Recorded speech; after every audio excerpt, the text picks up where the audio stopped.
Welcome to my next Mr. Robot Season 2 episode review video. Before I get into that, though, pretty important, if you haven't watched the entire first season of Mr. Robot or these first three episodes of Mr. Robot Season 2, then it would be my recommendation that you don't watch this detailed review any further to avoid any potential spoilers.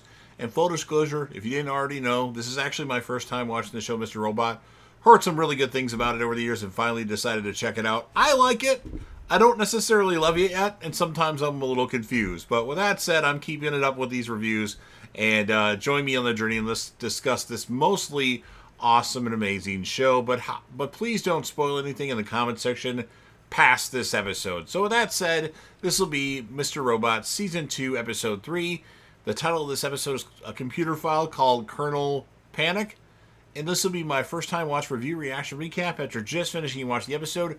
We start with a flashback where Mobley and Romero are walking down the Coney Island boardwalk, and Romero is recounting the violent history of the Fun Society arcade and believes it to be cursed. When prompted with a rental fee, Mobley reveals that he wants to recruit his old friend, a recently released convict. They discuss his eccentric genius leader and the motive to get back at the prison system. Romero is interested. At his mom's house, Elliot panics as he hears Tyrell on the other end of the phone. He glances at his mom watching TV and asks where Tyrell is. Tyrell speaks cryptically and references the night they became gods. Mr. Robot hangs up the phone. He says he delivered his end of the deal by providing Tyrell, but Elliot is skeptical as he doesn't really talk to Mr. Robot either. And then at Romero's house, his mother is talking on the phone and cutting up credit cards when Mobley arrives. He goes to see Romero in the backyard, only to find him with a bullet in the back of his head on the ground. That pissed me off, because I liked that character. Well, that's next character, because he's not around anymore. And then we have Ray, played by Craig Robinson, who eats his breakfast in his house while using a dialysis machine. He is talking to his wife about flowers he bought from a store going out of business, only for it to be revealed that he is sitting across from nobody. Elliot watches a basketball game when Leon delivers him Adderall. Mr. Robot confronts him, but Elliot simply takes a lot of pills and walks away. He thinks about Kernel Panic, the internal fatal error of a computer, when a man in a black hat whom he saw at the dinner previously kidnaps him in a van off the sidewalk. Mobley sits on the subway as a man sings asking for change. Police walk by, making Mobley nervous. As they leave, Darlene sits next to him, and Darlene reiterates that she and Elliot warned him that Romero's drug business put him at risk. Mobley is upset, of course, that she is only concerned that Mrs. Romero saw him.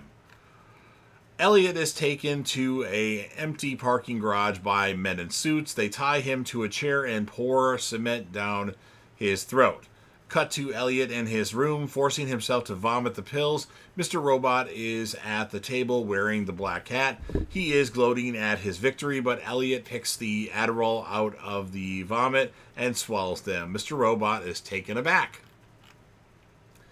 Philip Price is in his office when Angela arrives. Philip offers his condolences for Gideon. Before changing the interview she set up to Fox under the different circumstances. As she is leaving, Angela speaks up and asserts that Bloomberg is where they can reassure their investors. Price asks her to sit down and joins her on the couch. He makes reservations for her at a restaurant and agrees on Bloomberg. As she leaves, she glances at a framed newspaper on the wall reporting on the assassination of some guy, Fernandez, from 1914. And Philip notices that she always does this and explains his fascination that a man could change the world with a bullet. And then at 4:03 a.m., Dominique, otherwise known as Dom, is watching a reality TV show of a romantic proposal and reading an article on her phone of an assassination of Gideon. She asks her Amazon Echo Alexa what time it is, and then cut to the bathroom where she is fixing her hair, makeup, and coffee. And then at Romero's house, Dominique, arrives to an active crime scene in the backyard. A sneezing NYPD detective explains that Romero was a recently released convict who printed out a list of FBI names and numbers. Dom was the first to respond. She thinks nothing of the list as every hacker has the leaks and takes a picture of it rather than handle the germ-covered paper. A CSI technician tries to remove a USB drive from the computer only for it to spark a destructive fire just as Dom is warning them. She gives the detective her card and tells them to see a doctor. At Trenton's house, Mobley and Darlene are in the living room as their ally asks her mother and younger brother to give them a minute alone. Trenton brings up Gideon's murder in relation to Romero's death, finding suspicion. Darlene is hesitant to talk about this as Trenton has forgotten about a society. Trenton doesn't believe in the hijinks concerning burning money, while Darlene believes in killing public confidence in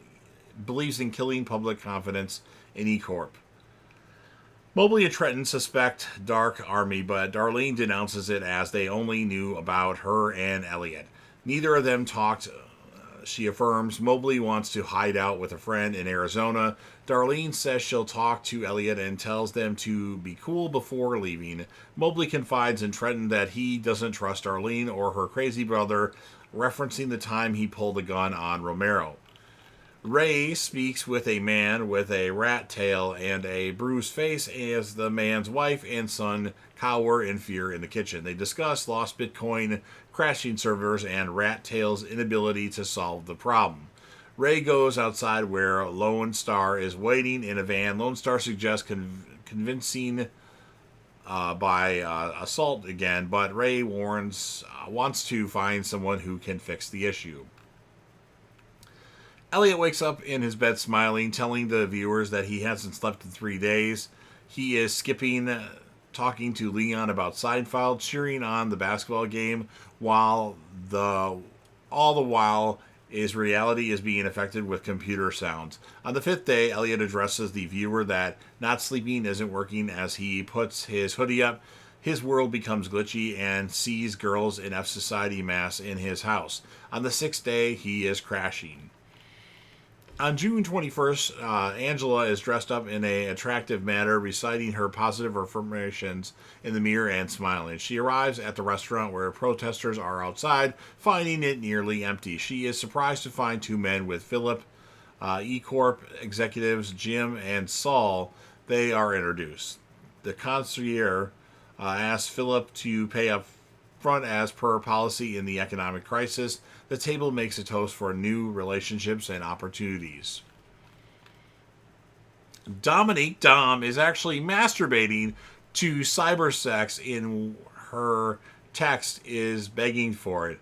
She stops and asks Alexa when the end of the world is. Dom opens her safe to get her phone and look at the picture of the FBI list. Elliot is at the church group with his journal looking at a page of numbers and coding. He is delirious from lack of sleep.